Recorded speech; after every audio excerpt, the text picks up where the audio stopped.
Taylor Swift's 2023 milestone broke all records from the Eras Tour to Time Person of the Year.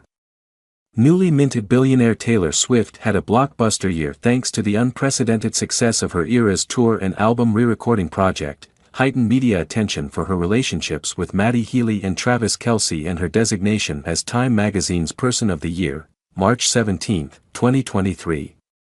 Swift embarked on the Eras Tour, billed as a celebration of her 10 studio albums, which saw unprecedented demand and stands as the second highest grossing tour of all time with an estimated gross of $906 million to date, May 2023.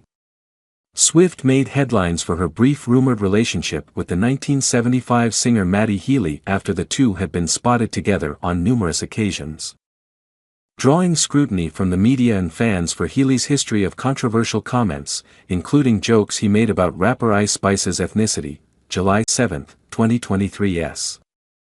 Swift released Speak Now, Taylor's version, a re-recording of her third studio album, which became her 12th album to top the Billboard 200 chart and made her the woman with the most #1 albums in Billboard history, September 24, 2023.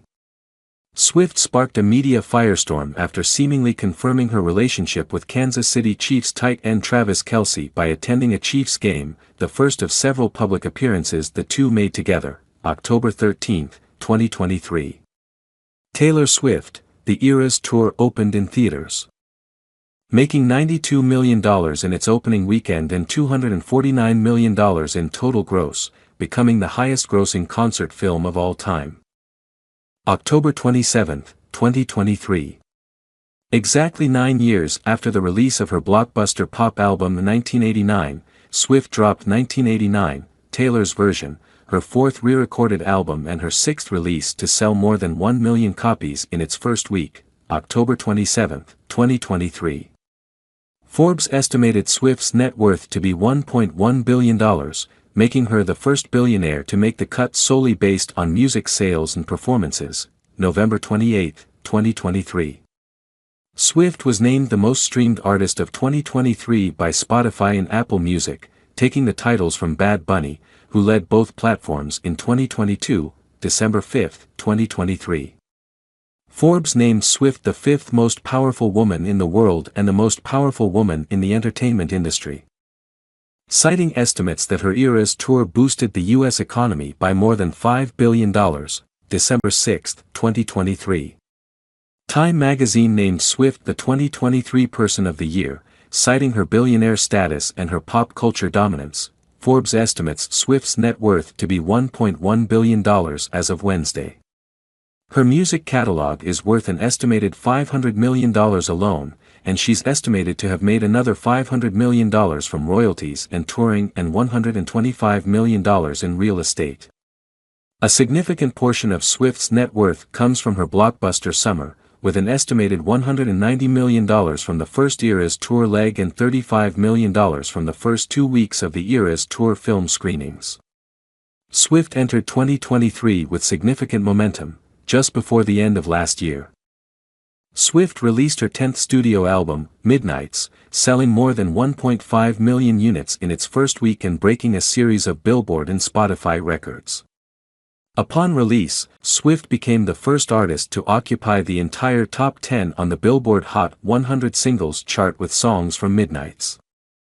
The album became the most streamed album in a single day in Spotify history, and Swift set the record for the most streamed artist in a single day. Lead single Antihero became one of her biggest hits, racking up more than 1.2 billion Spotify streams and leading the Hot 100 for 8 weeks, her longest-running #1 song. Time magazine announced Swift as the 2023 Person of the Year Wednesday, beating out finalists including the newly coronated King Charles III, Russian President Vladimir Putin and Barbie. "This is the proudest and happiest I've ever felt, and the most creatively fulfilled and free I've ever been," Swift told Time. "It feels like the breakthrough moment of my career."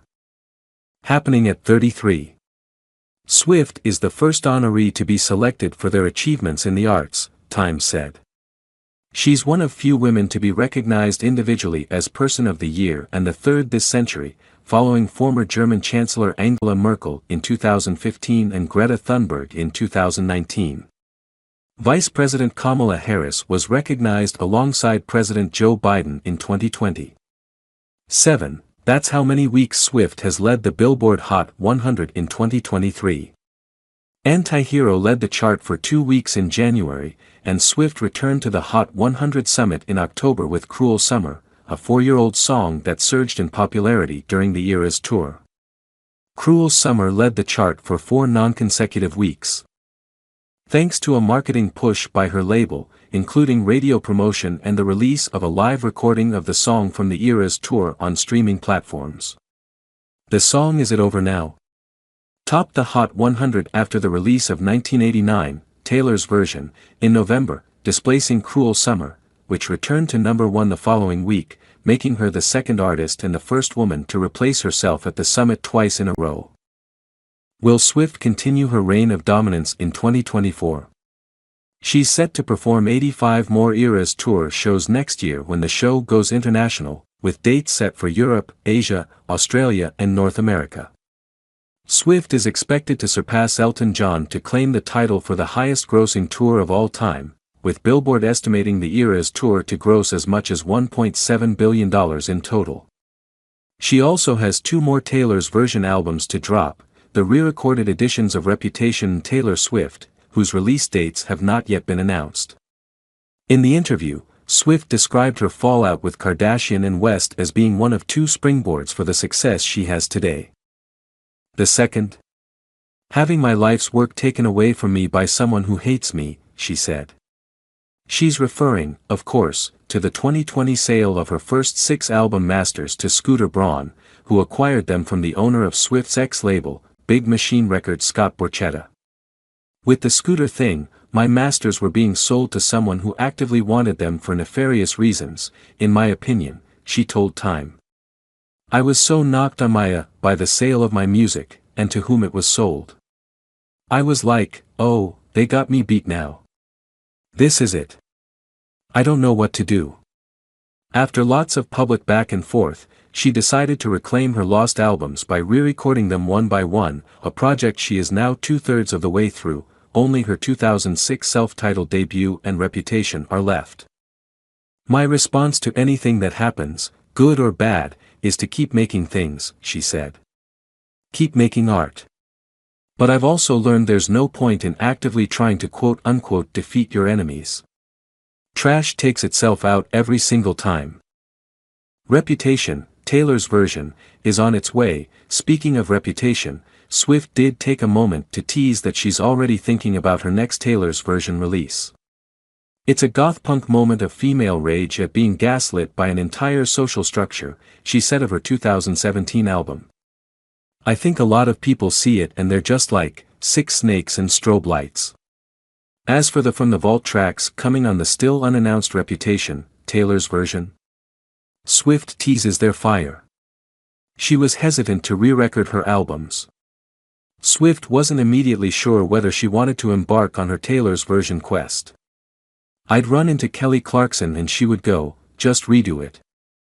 She recalled. My dad kept saying it to me too. I'd look at them and go, how can I possibly do that?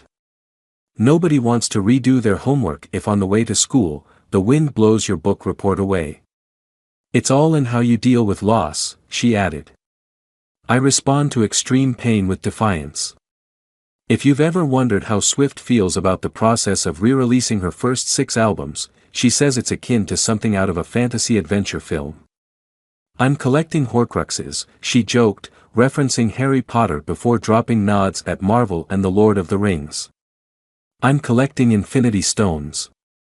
Gandalf's voice is in my head every time I put out a new one. For me, it is a movie now. How she prepped for the Eras tour. People have been wondering since Swift's Eras tour kicked off in March how she's physically able to get through such an arduous 3-hour show each night, all while making it look completely effortless. Every day I would run on the treadmill, singing the entire set list out loud, she explained to Time. Fast for fast songs, and a jog or a fast walk for slow songs.